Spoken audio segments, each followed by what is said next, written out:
Sí, senyora Prades. Bé, doncs avui tractem la modificació de l'ordenança fiscal del Conservatori Professional de Música.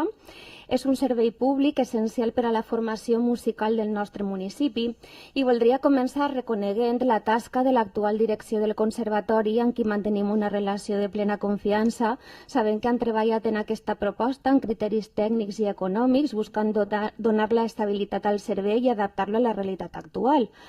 Però des de Compromís no podem donar suport a aquesta modificació per diversos motius fonamentals. Les noves tarifes suposen un augment de quasi el 50% en alguns cursos. Per exemple, en el primer curs passen de 90 euros a 112, és un augment d'un 24,4%, i en el cinquè i sisè curs passen de 115 euros a 208 euros mensuals, és a dir, un augment d'un 80,8%.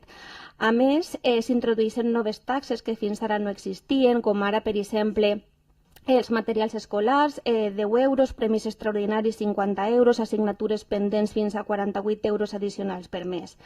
Aquestes pujades poden dificultar que moltes famílies puguen continuar la formació dels seus fills i filles, especialment en un context on l'encariment de la vida ja suposa un problema per a moltes llars. Amb aquesta nova ordenança, aquest percentatge augmenta, fent recaure encara més el finançament en les famílies. En canvi, la part assumida per l'Ajuntament es redueix, convertint el conservatori en un servei que cada vegada més depèn dels diners de l'alumnat. Aquesta no és la direcció en què haurien d'anar. El conservatori és un servei públic i com a tal hauria d'estar protegit per l'administració local, garantint que siga accessible per a tota la ciutadania, independentment de la seva situació econòmica. Des de Compromís creiem que la cultura i l'educació han de ser drets, no privilegis reservats per a qui puga pagar més.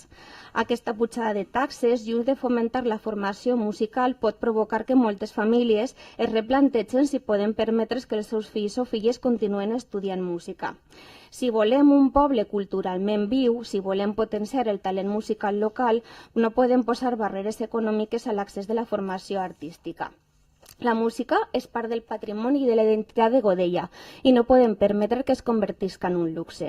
Per tot això, des de Compromís votarem en contra d'aquesta modificació de l'ordenança. No compartim aquest increment de taxes, que és excessiu, no compartim que el conservatori recaiga cada vegada més en les famílies i no compartim que la millor manera de gestionar la cultura siga fent-la més cara i menys accessible.